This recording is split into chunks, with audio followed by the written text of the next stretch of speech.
자, 그럼 이어서 보도록 하겠습니다. 자, 그럼 값이 3개 쓰일 때하고 2개 쓰일 때 차이를 볼 건데요. 자, 먼저 피트그들 쓰시고, 자, 그러면은 3개보다 2개가 더 쉬울 거거든요. 자, 2개는 어디일까요? 짐작을 해본다면. 그렇죠. 위아래 좌우를 가리키는 거예요. 그래서, 자, 값이 2개일 때는요. 자, 앞에 값은, 자, 위아래,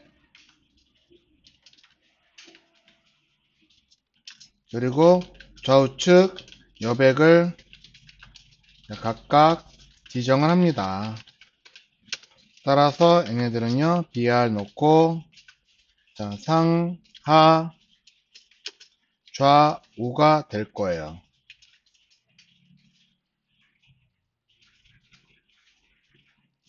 그럼 가장 어려운 게 이제 요거거든요. 세 개일 때는 어딜까요?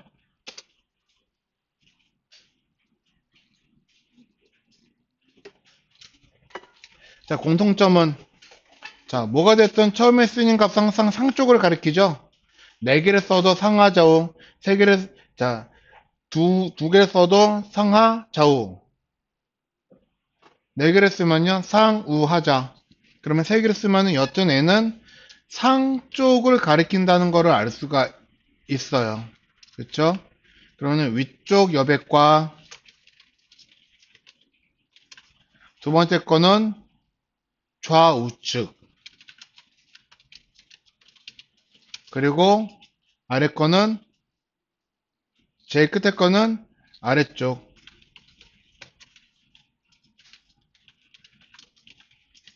각각 지정을 합니다. 그러니까 BR 넣고, 자, 우리가 이제 값을 2개 쓰면은 상하 여백을 동시에 지정을 하는 거잖아요. 자, 우리 아래쪽 여백을 준다고 했나요? 안 준다고 했나요? 예? 준다고 그랬어요? 안 쓴다고 했죠. 근데 만약에 여기다 내가 100을 쓰면은 위아래 둘 다 100이라고 하는 게 들어갈 거잖아요. 아래쪽 여백을 안 쓸 건데. 자, 그래서 여기에서 아래쪽 여백을 취소를 시켜줄 거예요. 그래서 값이 상,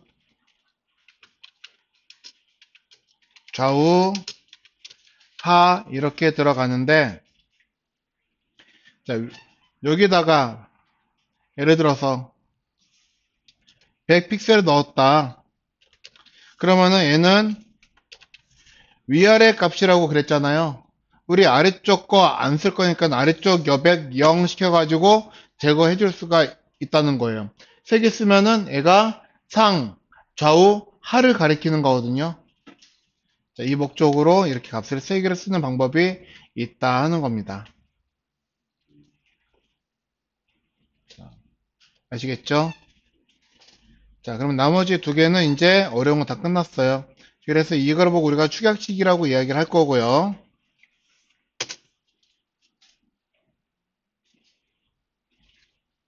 자, 그리고 여기다가 FST 놓고 레전드 놓고 아이태그.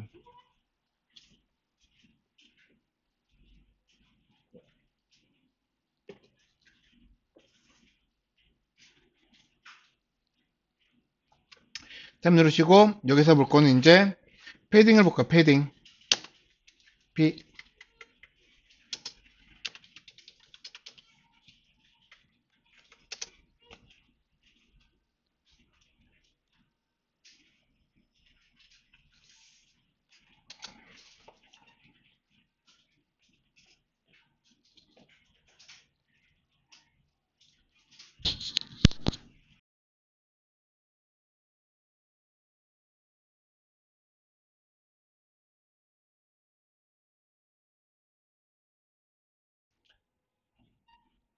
자, 패딩이라고 하는 건요.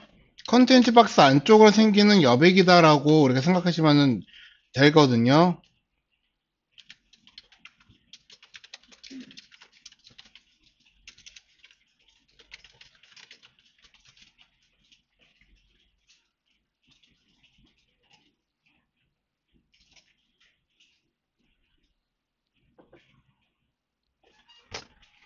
자, 그래서 BR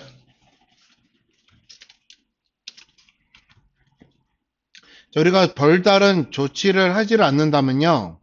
자, 너비가 400이고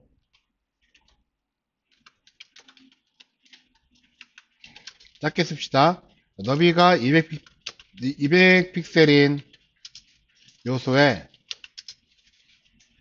자, 패딩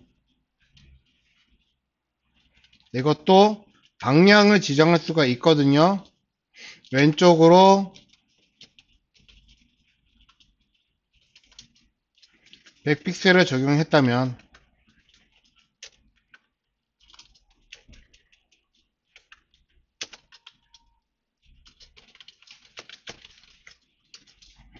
최종 크기는 얼마로 보일까요?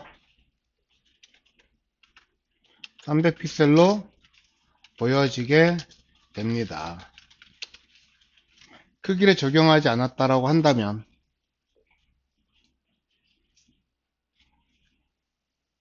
자, 우리 일단 아까 전에 만들어 놓은 거에다 한번 적용해 보죠. 자, 7-3 마진 샘플을 가보시면요. 자, 우리가 아까 전에 여기에다가 박스 1이든 2든 뭘 만들어 놨어요. 그쵸? 자, 그래서 여기 박스 1에다가 자, 글을 쓸 거거든요. 자, 오늘이 월요일인가요? 네. 여러분들한테 전달하는 메시지. 월요일부터 수업을 하시니 많이 힘드시겠습니다. 여러분들의 노고 충분히 이해합니다. 하지만 걱정하지 마세요. 금요일 저녁엔 오늘이 별거 아니었구나 하고 느끼실지도 몰라요. 그쵸? 금요일날 나와서 수업 듣는 것보다 월요일이 그나마 더 나을 거 아니에요. 자, 일부러 좀 긴 메시지 한번 써봤는데요. 다 쓰면은 얘네가 7-1 문서에 가보시면은 여기 이렇게 딱 채워지겠죠. 그쵸? 자, 그러니까 한번 정렬을 좀 하겠습니다. 이 박스 1에다가요. 여기다 글을 썼으니까 여기다가 텍스트 얼라인을 자 보시면은 justify라고 되어 있을 거거든요. 얘는 균등 분배예요. 그래서 justify라고 넣으시면은 얘가 딱 맞춰가지고 정렬을 시킵니다. 그럼 적어도 자, 높이는 모르겠지만 너비에 대해서는 어떻게 됐어요? 딱 맞춰져 있는 상태인 거죠. 자, 이 상태에서 여기다가 여러분들이 패딩 값을 우리가 한번 적용을 해볼 거예요. 패딩 50 픽셀을 적용하시면 자, 이거 지금 패딩에다 값을 하나만 쓴 거죠? 그러면은 어디에 적용이 되는 걸까요? 상하 좌우 다. 그래서 확인해 보시면요. 역시 상하 좌우 전부 다 값이 이렇게 적용이 되는데 자, 우리가 처음에 만들었던 것보다 어때요? 더 커졌죠? 그리고 노란색 그대로 유지가 되고 있죠. 자, 컨텐츠 박스 안쪽으로 여백을 만들어내는 거다 하는 겁니다. 자, 이것 또한 역시 자, 우리가 알다시피 얘네들은 자, 축약식으로도 표현이 가능한 상태인 거죠. 그래서 패딩 탑, 패딩 바텀, 패딩 레프트, 패딩 라이트 각각 따로따로 값을 적용할 수가 있다 하는 겁니다. 자, 그런데 하나만 더 볼게요. 자, 얘네는 박스 사이즈라고 하는 걸 우리가 결정할 수가 있어요. 그러니까 즉 너비 200, 높이 200이라고 하는 거를 누구한테 적용을 할 거냐 하는 거거든요. 자, 여기 박스2에다가는 짧게 한번 글을 써볼게요. 텍스트 이렇게 짧게만 쓰겠습니다. 텍스트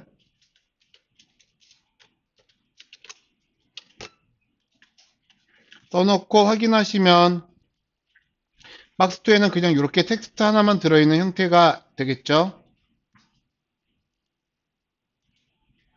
자, 그럼 박스2에다가도요. 자, 패딩을 조금 20픽셀만 주겠습니다.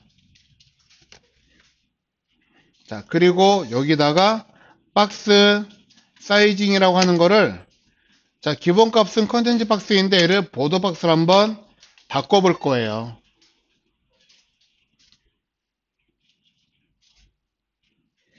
자, 저장하신 다음에 얘를 확인해 보시면은, 자, 어때요?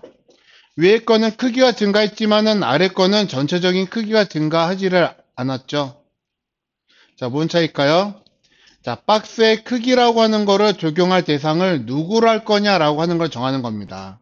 그래서 초기에 우리가 값을 쓰지 않았을 때 박스 사이징이라고 하는 거는 컨텐츠 박스라고 해서 안쪽에 가장 작은 박스를 너비와 높이에 대한 기준으로 삼고 있는 거예요. 자, 그런데 얘를 보더 박스로 쓰면요, 가장 바깥에 있는 박스를 너비와 높이에 대한 기준으로 하고 있기 때문에 보더나 패딩이 이제 안쪽으로 만들어지게 될 겁니다.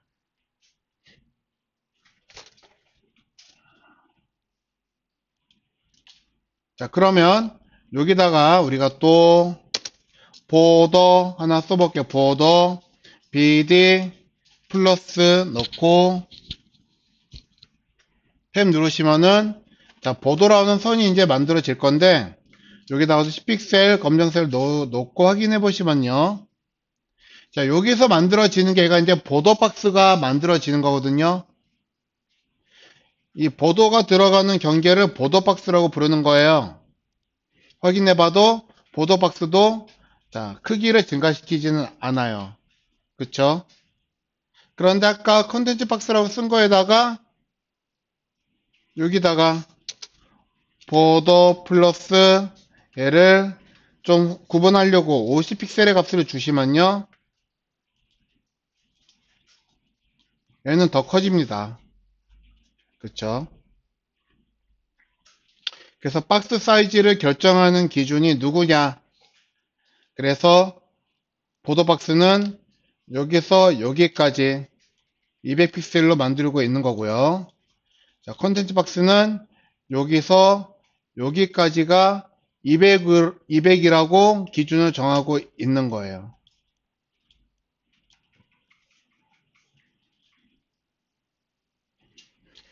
자, 우리는 이제 여러 가지 레이아웃을 구분하기 위해서 저거를요, 우리는 나중에는, 자, 박스 사이즈를 컨텐츠 박스가 아닌 보더 박스로 정해놓고 쓰겠다 하는 겁니다.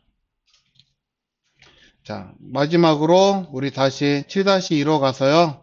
자, 보더 정리하고, 자, 이거는 박스 모델을 마치도록 하겠습니다.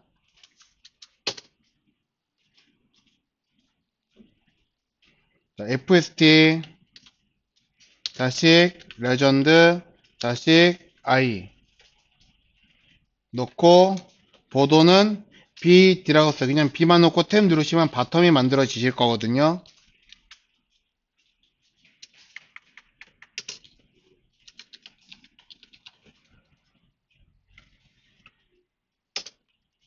자, 얘는, 자, 컨텐츠 박스에게 테두리를 만들어 주는 거예요.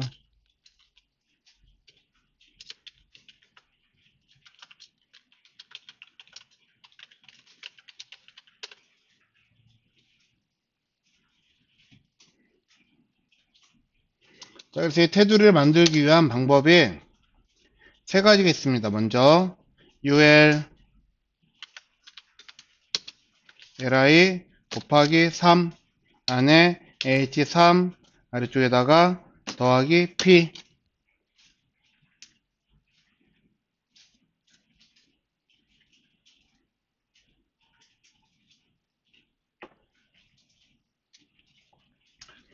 탭 누르시고,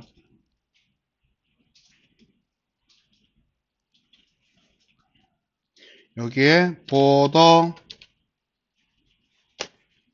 width, 이거는 보도의 굵기예요.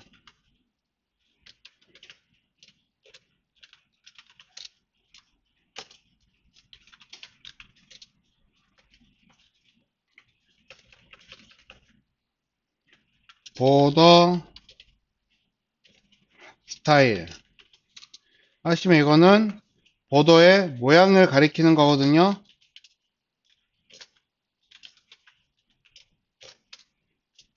자, 이거는 자, 책에 정말 자세하게 설명이 되어 있기 때문에 자, 저거는 짧게 짧게 설명을 하는 거거든요. 자, 마진에 대해서는 설명이 그렇게 충분하게 나와 있지는 않습니다. 자, 우리 책 316페이지에 보시면요. 보더 스타일부터 나와 있어요. 자, 그래서 보더 스타일의 값을 뭘 쓰냐에 따라서 선의 모양이 바뀌는데 우리가 주로 쓰는 거는 대시드, 다티드, 솔리드 세 가지 중에 하나일 거예요. 자, 그리고 마지막으로 우리는 보더 컬러라고 하는 걸 써서 선의 색깔을 적용할 수가 있습니다.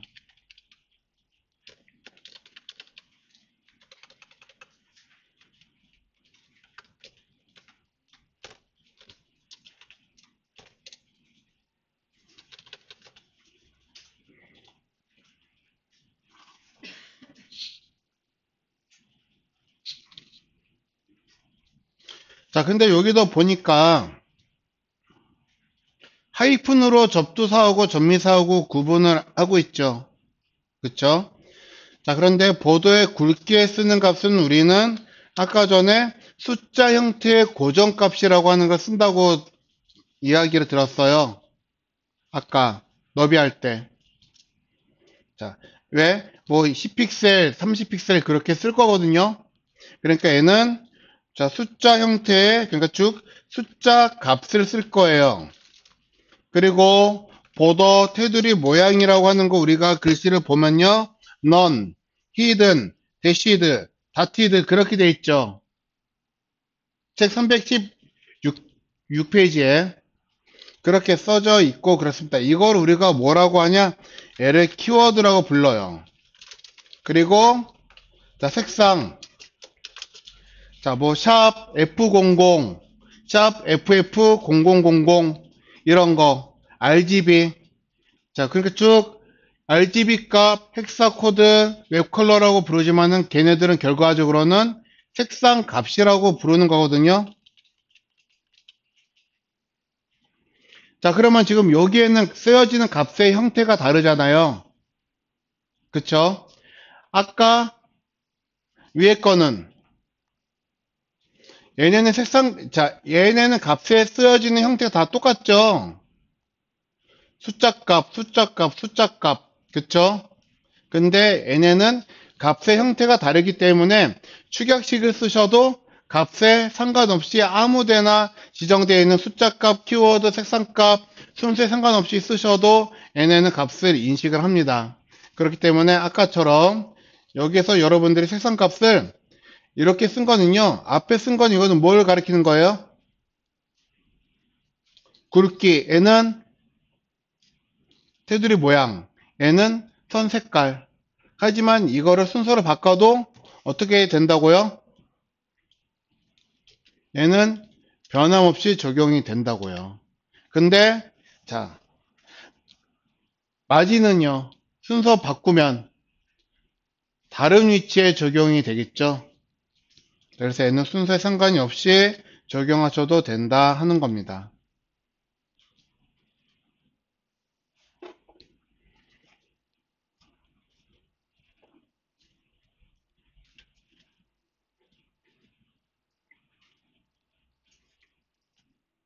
자, 되셨나요? 자, 그러면은 우리가 지금 여기까지 글자에 관련된 속성과 그리고 영역에 관련된 속성들을 봤어요. 그쵸? 자, 이거를 그러면 우리가 왜 했느냐 하면요. 자, 카페에 들어가 보시겠습니다. 카페에 들어가 보시면 여기에 여기 UI 샘플이라고 보이세요? 화면 표현에 들어가시면은 자, 여러 가지가 있는데 두 번째 거 컨텐츠 A 샘플 한번 다운받아서 이거 압축 풀어서 안에 있는 파일 한번 보도록 하겠습니다.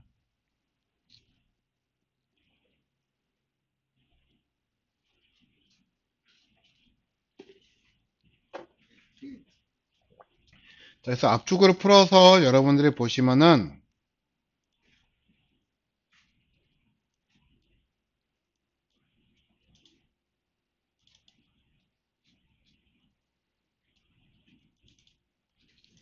자, 이런 그림들이 들어 있을 거예요.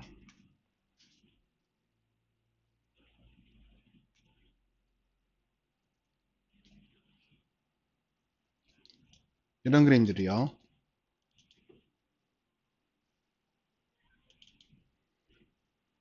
이런 게 여러분들 동일하게 들어 있을 거거든요.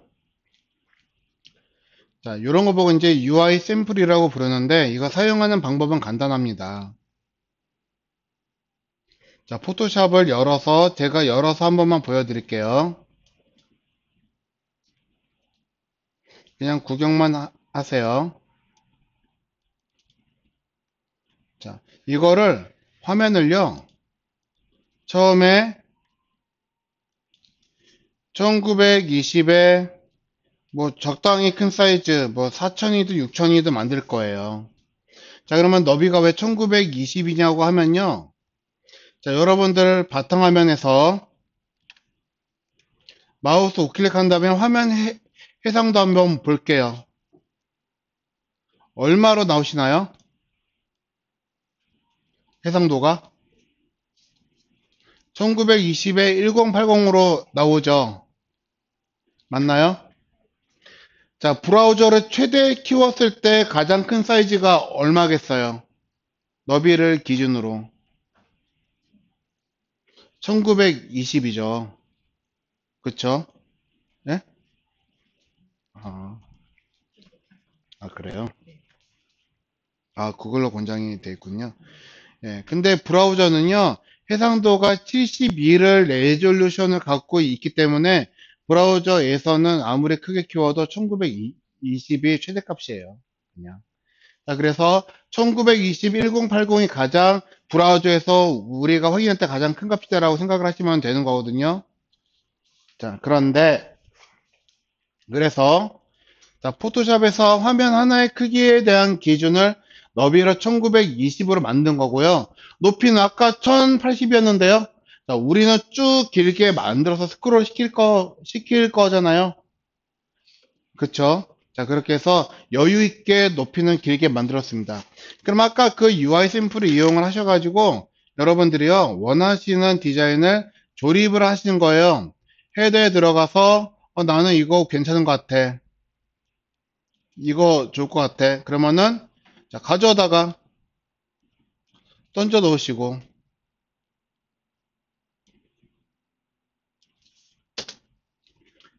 그리고 자, 메인에 가서 쭉 보니까 이거 괜찮겠는데 그러면은 이거 가지고 가시고 그리고 뭐 콘텐츠 3의 것만 한번 가겠습니다. 콘텐츠 3만 본다고 한다면 그래 이거 한번 써보자. 그러면 이거 가지고 가시고 자 중간에 이거 한번 좀 이렇게 라인 한번 지워줬으면 좋겠네요. 그러시면은 이건 이제 뭐 그 다음 거로 넘어가지 되겠네요. 여기에 가보시면은 아래쪽에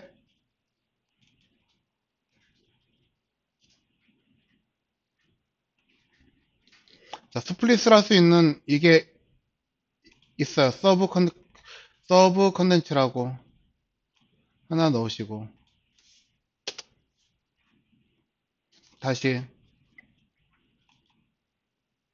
컨텐츠 3에 가서 또 원하는 거 이걸로도 한번 넣어보고 이제 다 됐다 싶으면은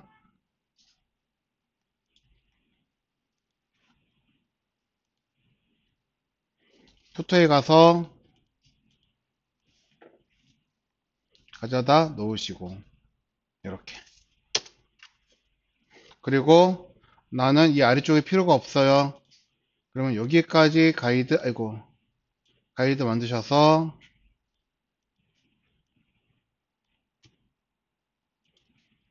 전체 선택한 다음에 필요 없는 거 잘라버리시고 자, 이런 식으로 하고 그러면 사이트 하나가 만들어지는 거잖아요. 그럼 나는 여기에다 그림 넣고 싶어요. 그러면은 여기에서 스마트 레이어로 되어 있으니까 들어가신 다음에 선택하고 이 레이어에다 난 그림을 넣겠어요. 그러면은 원하시는 그림 있다.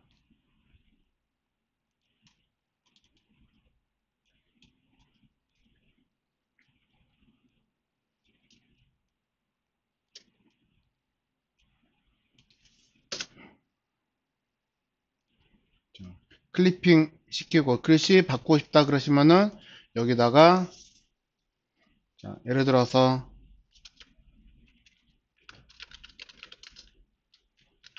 우리 회사 팀장님 이렇게 썼다고 칩시다. 저장하시면 저장하신 대로 그대로 여기 이렇게 반영이 되고 할 거란 말이에요. 자, 그래서 이런 거 보고 UI킷이라고 이야기를 하고요. 이런 도구를 통해서 디자인이라든가 그런 거 좀 빠르게 할 수가 있는 거거든요. 자, 우리는 이제 요거를 가지고 웹사이트를 만드시게 될 겁니다. 이거를. 자, 그러려면은, 자, 이거를 가지고 만드시면요. 자, 일단은 우리가 그냥 무작정 처음부터 시작을 할 수가 없잖아요. 자, 이거를 봐도 여기에선 우리가 어떠한 영역들로 얘네들을 구분해 지을 수가 있어요. 그쵸? 뭔가 공통적인 요인끼리 구분을 짓고 그룹을 짓는다고 그랬잖아요. 자, 이거 전체 하나를 하나의 컨텐츠로 볼 거예요. 그럼 이 컨텐츠로 본다는 거는 왜 그러냐면요. 얘네들만 만들어서 사이트가 끝나지는 않죠. 이거 말고 여기에 또 덧붙여서 들어가야지 되는 거 아까 제가 여러 개 넣었잖아요. 적어도 위쪽에 로고랑 내비게이션 들어갈 거고 아래쪽에 사이트 정보가 나오는 푸터가 들어가야지 될 거고 그래서 걔네들 합쳐지면 하나의 페이지가 만들어지는 거란 말이에요. 그러면 걔네들 위에 헤더 영역 만들어질 거고 푸터 영역 만들어질 거고 요거를 컨텐츠 영역이라고 부를 건데 페이지에서 헤더랑 컨텐츠랑 푸터랑 세 개로 분리를 해야겠죠. 그쵸? 그거 분리 뭘로 시켜요? 구분? 영역 분할 태그로. 자, 문서 하나만 만들게요. 데이 07-4 점 언더바 일단은 콘텐트 01이니까 01.html 이렇게 쓰겠습니다.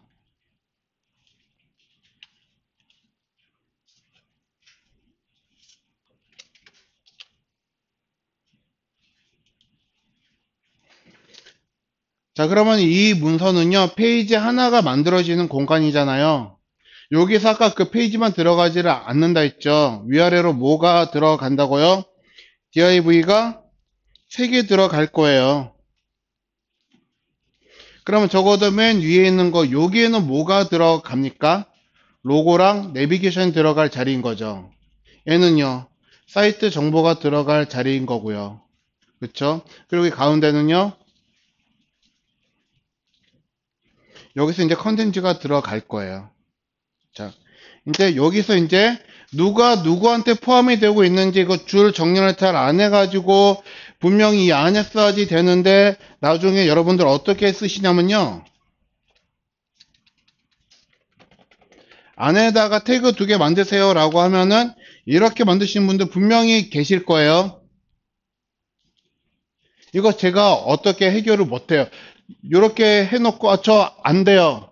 그러면 이거 다 수정하셔야지 되는 상태인데 때에 따라서는요 이거를 수정하는데 시간이 너무 오래 걸릴 때도 있어요. 그러면은 어쩔 수 없이 제가 도움을 드릴 수가 없는 상황이 생기잖아요. 그러니까 적어도 여러분들이 줄 정리만 잘 해 놓으시면 제가 빠르게 이거를 뭘 잘못했는지 찾는단 말이에요. 알겠죠? 이것만 줄 띄어쓰기만 잘 해 놓으셔도 제가 금방금방 찾아요. 아, 이거 뭐가 좀 잘못됐다. 근데 이것이 안 돼 있으면 제가 찾는데 오래 걸리고 그러면 결과적으로는 아, 이건 제가 지금 못 찾겠네요. 다음번 하실 때 한번 다시 한번 해보세요. 또 그 다음번에도 잘 못하면 아, 또 그 다음번에 한번 더 다시 해보세요. 또 안 되면은 아, 다음 과정에서 다른 선생님한테 한번 다시 한번 해보세요.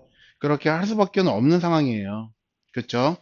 그래서 나는 이거 둘러싸고 펌하는 거 잘 못하겠다 치시면은 적어도 이렇게 들여쓰기라도 잘 해놓으시면은 금방금방 구분이 된다 하는 겁니다. 자, 들어쓰기는 뭘로요? 뷰티 파일만 딱 눌러주시면 끝나잖아요. 자, 이거 아이콘 기억하시죠? 자, 그래서 우리는 일단은 이렇게 크게 영역 하나 만들어질 거고요. 여기에서 실제적인 내용이라고 하는 게 여기에 들어갈 거거든요. 자, 그래서 얘는 사이트 위쪽에 있고 아래쪽에 있기 때문에 얘는 우리가 흔히 헤더라고 부르는 영역이고요.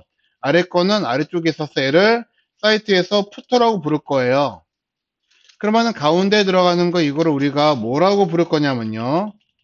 의미라고 하는 걸 만들어 줄 건데 여기선 여러 가지 내용이 들어가잖아요. 그래서 컨텐츠라고 부르기도 하고요. 또 예를 들어서 자바라든가 그런 거를 하셨던 분들은 여기를 뭐라고 부르냐면 얘를 컨테이너라고도 불러요. 자, 근데 저는 자, 우리가 이제 이쪽 퍼블리셔를 이제 크게 두 가지로 나눕니다. 그래서 이제 디자이너를 하시다가 퍼블리셔를 하신 분들은 퍼블리셔가 개발도 같이 포함을 하고 있고 그러잖아요. 그래서 디자이너를 하고 왔다 해서 디발자라고 해요. 디자이너 개발자에서 디발자. 그런데 개발을 하시다가 온 사람을요, 뭐라고 부를까요? 개발을 하다가 온 디자이너는 개자이너. 예. 진짜로 개자이너라고 불러요. 예. 근데 저는 디발자예요. 그래서 저는 여기다가 콘텐츠라고 쓸 거예요. 저는 이렇게 배웠어요. 저희 사수한테. 근데 개발하시다가 퍼블리시 하시는 분들은 분명히 저거 컨테이너라고 쓸 겁니다. 예. 자, 정하기 나름이에요. 이 이름은. 그러면은, 자, 우리는 하나의 컨텐츠 안에서 영역이라고 하는 거를 나누겠죠? 그래서 이 컨텐츠라고 하는 거는 지금 보시는 이 하나 영역을 컨텐츠라고 부를 거예요. 이 전체를, 요만큼을. 자, 그러면은 여기서 만약에 영역을 나눈다 그러면 영역이 몇 개로 나뉠까요? 목적에 따라서 나누시는 거, 목적에 따라서. 자, 컨텐츠는 우리가 뭐하고 뭘로 구분을 해요? 가장 크게? 응? 자, 우리 그 처음에 태그 배울 때 H1 태그랑 P 태그랑 배우면서 그쵸? 뭐하고 뭘로?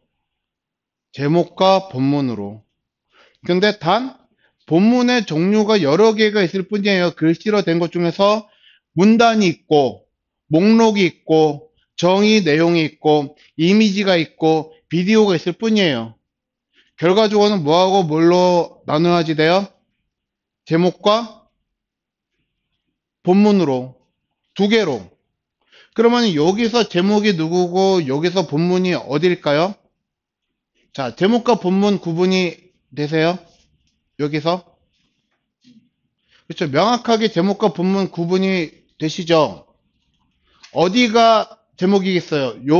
요만큼이겠어요? 요만큼이 제목이겠죠? 이게. 그러면은 본문은 여기겠죠? 그쵸?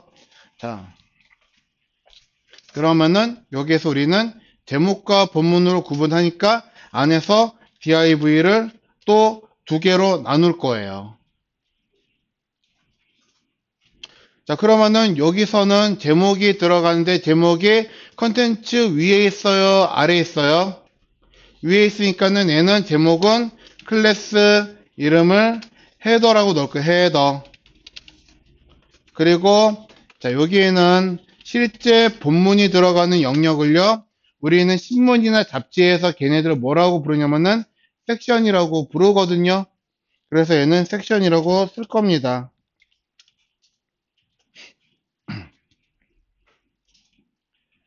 자, 그러면은 여기서 또 뭔가 나눌 수 있는 게 있나요? 이 상태에서 일단은 헤더랑 섹션이랑 나누고 또 안 나눈 거 없죠. 그럼 이제 이 안으로 들어가는 거 헤더. 자, 헤더 영역을 보시면 여기서 또 나눌 게 뭐가 있을까요? 이제 여기가 헤더겠죠. 요만큼이. 자, 여기서 나눈다면 또 뭘로 나눌 수가 있어요. 몇 개로? 두 개. 그쵸? 뭐하고 뭘로? 헤더 안에서 우리는 또 제목과 본문으로 또 나누겠죠. 이게 제목이고 얘가 본문이겠죠. 이 제목을 우리가 다른 말로 뭐라고 불러요? 헤드라인. 이거는 뭐라고 불러요? 헤드카피. 그러면은 헤드카피의 목적은 뭐예요? 헤드라인에 대한 부연 설명. 그쵸? 자, 이거는 우리가 편집 디자인할 때 굉장히 중요하게 쓰는 용어들이거든요. 자, 그 웹도 거기서 그대로 전달돼 가지고 온 거예요. 그러면은 결과적으로는 헤드라인과 헤드카피 두 개로의 영역을 나누겠죠. 그래서 여기서도 영역을 div 곱하기 2로 나눌 겁니다. 그래서 위에는 클래스, 자, 헤드라인 이름 기니까 h라인이라고 쓸게요. 아래 거는 헤드카피 h카피라고 쓸게요. 이름 그냥 기니까.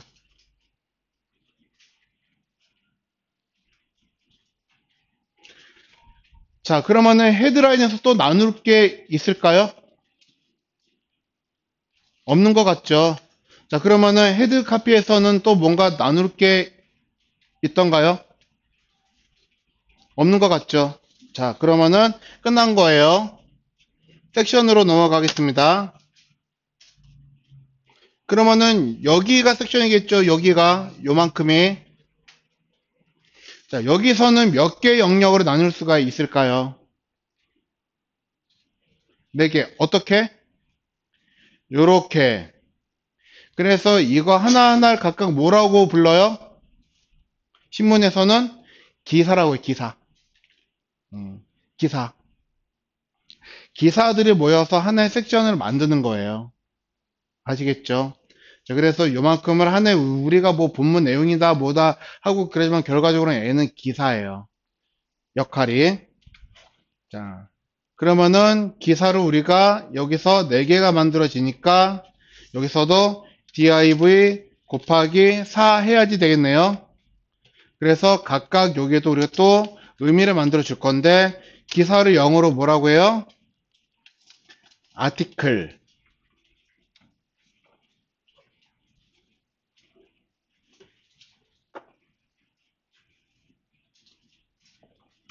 자, 어차피 아티클 4개 모양 다 똑같잖아요.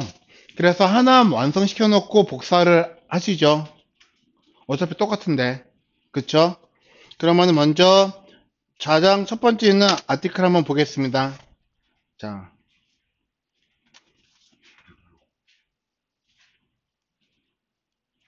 여기 L을 가리키는 거죠. 첫 번째 아티클은. 자, 여기서 몇 개로 나누어져요? 영역이. 한번 세보세요. 몇 개? 4개?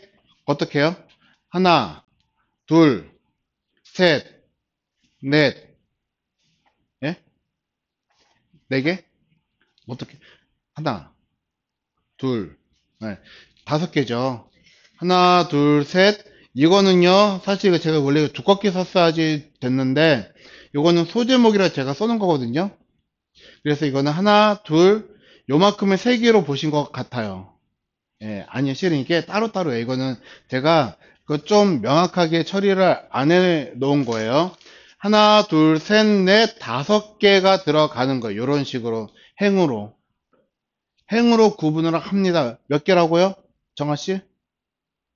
5개. 하나, 둘, 셋, 4개, 5개. 그쵸? 특별한 기능이 없으면 그렇게 들어갈 거. 근데 여기서는 우리가 이게 웹이잖아요. 그쵸? 잡지면은 그냥 뭐 상관이 없는데 웹이니까 얘는 기능이 들어가요. 어떻게? 얘가 모양이 이렇게도 보이지만 이 글씨 자체가 옆으로 슝 이렇게 올라가요. 그래서 쟤네가 그대로 옆으로 올라가면은 여기서 이제 어떤 모양이 만들어지냐? 이런 모양으로 만들어집니다. 애나 구조는 똑같아요. 똑같은데 얘는 그림을 기준으로 해서 글씨가 아래쪽에 있고 아까는 그림을 기준으로 해서 글씨가 왼쪽에 있고 얘는 그림을 기준으로 해서 글씨가 위에 올려져 있는 상태인 것 뿐이에요. 결과적으로는 세 개의 문서 구조가 사실 동일한 건데 CSS 모양만 다르게 쓰면 이런 모양이 또 만들어지는 거예요. 자, 그러면 이런 기능을 만들려면요. 자, 공통적으로는 그림을 기준으로 해서 글씨죠. 그러면은 여기서는 모양이 그림 이 영역 하나 이렇게 만들어져야지. 자, 이 각자 글씨 따로 배치가 되는 것보다 이 박스 자체가 배치가 되는 게 훨씬 더 간편할 거잖아요. 이런 식으로. 그쵸? 네. 그래서 이렇게 두 개로 나눌 거예요. 왜? 이거는 기능 때문에. 아, 나는 이런 기능을 안 넣을 건데요. 그럼 그냥 5개 넣으시면 끝나요. 알겠죠? 근데 나는 이런 기능을 넣을 겁니다. 자, 그러면은 이렇게 위아래로 나누신 게 좋아요. 자, 그래서 여기다가 우리는 자, 두 개로 또 나누는 거죠. 그래서 하나는 이미지, 그림 들어가니까, 그리고 하나는 자, 실제 본문이라든가 그런 것들을 그룹을 지어 놓은 거 우리는 세그먼트라고 그래요. 세그먼트. 그리고 세그먼트 안에서는 우리가 패러그래프 안에서는 워드, 그리고 폰트, 그리고 캐릭터 이런 식으로 각각을 잘게 쪼개가지고 분해를 시켜가지고 또 그 이름을 만들어 냈어요. 자, 그러면 세그먼트 안에서는 여기서 또 우리가 4개의 영역이 만들어지는 거죠. 뭐가 됐던 얘는 뭐 제목 1이 들어갈 거고, 얘는 제목 두 번째 거 들어갈 거고, 얘는 본문이 들어갈 거고, 얘는 아이콘이 들어갈 거고, 이런 식으로. 자, 요거 이름을 그냥 제가 대충 일단은 써놓은 거예요. 자, 자, 그래서 이런 식으로 쭉 영역별로 div를 구분을 해놨죠. 그래서 요렇게 만들어 놓는 거를 div 코딩이라고 부릅니다. 과거에는 저걸 하기 전에는 테이블 코딩이라고 하는 걸 했었어요. 테이블 코딩. 그래서 우리 다음에 한번 테이블을 이용해서 표 한번 만들어 볼 텐데, 결과적으로는 누구도 우리는 테이블을 제대로 만드는 거를 저는 가르쳐 본 적이 없어요. 예. 왜냐면은 가르치지만 여러분들이 일단은 태그를 따라서 보고 치실 거예요. 일단 첫 번째로 따라서 보는 게 불가능해요. 테이블은. 왜냐면 테이블 안에 또 테이블이 들어갈 거고, 예, 불가능합니다. 그래서 테이블은 나중에 어떻게 제가 수업을 하냐면요. 테이블 제네레이터라고 해서 테이블을 자동으로 만들어주는 태그 생성기가 있어요. 그거 쓰는 게 제일 편해요. 테이블은. 예. 굳이 테이블 구조 이해한다고 그렇게 시간 버리는 거는 아까웠다고 생각을 합니다. 그냥 테이블에 지금 딱 표만 그릴 건데. 자, 그래서 이거를 이렇게 쭉 4개를 복사해서 붙여놓고 하시고 실제 내용 채워 넣으시면은 아까 봤던 이 문서 구조라고 하는 거는 만들어진 거거든요. 아까 컨텐츠 1에 대한 거는. 근데 이게 저는 표준 문서 구조라고 생각을 해요. 자, 이걸 통해서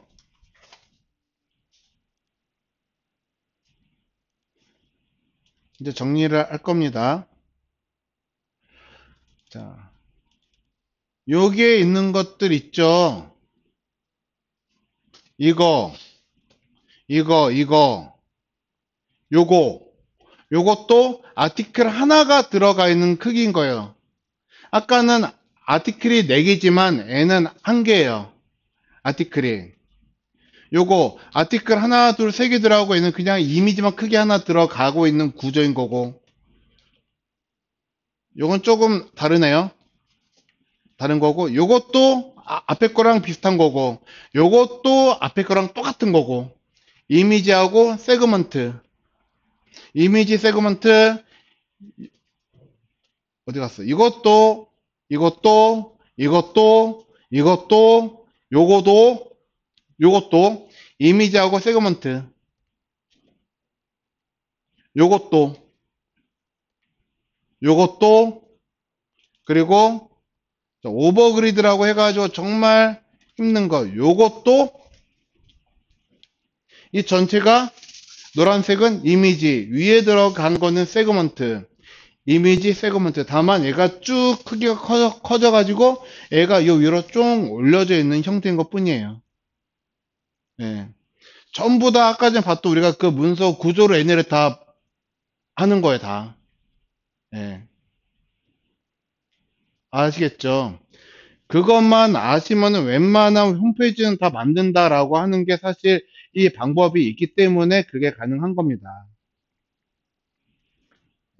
이걸 제가 개발했어요. 예. 그래서 저한테 수업 들은 사람만 이렇게 문서 구조 짜고 홈페이지를 만들고 그렇게 되는 결과 저희 반 국기 수업 제가 이제 낮 수업을 진행하고 그러잖아요. 2주에 웹사이트를 한 개씩 뽑아내요. 예, 속도가 굉장히 빨라요. 물론 디자인적인 퀄리티는 실무자들보다는 떨어지겠죠. 그렇지만은 입직자들 기준으로 해서 그 정도로 속도 내는 사람들은 아마 전무할 거라고 확신합니다. 예. 그러니까 아까 봤던 그 개념들 이건 꼭 지켜주세요, 외워주세요 하는 것만 지켜주시면은 이건 그냥 되는 거예요.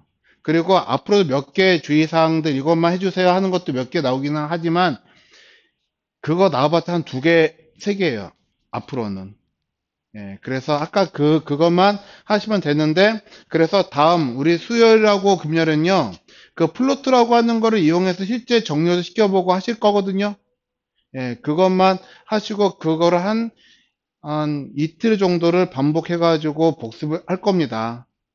그렇게 해서 어느 정도 되시면 이제 포지션 배워갖고 이런 모양 만드는 거 배우실 거고, 반응형 배우실 거고, 다 여기가 기본이 되어 있으면 그 다음은 되게 쉬운 거예요. 예. 이것만 넘어가시면 됩니다. 자, 아무튼 오늘 수업 여기까지 하도록 하겠습니다. 자, 수고하셨습니다.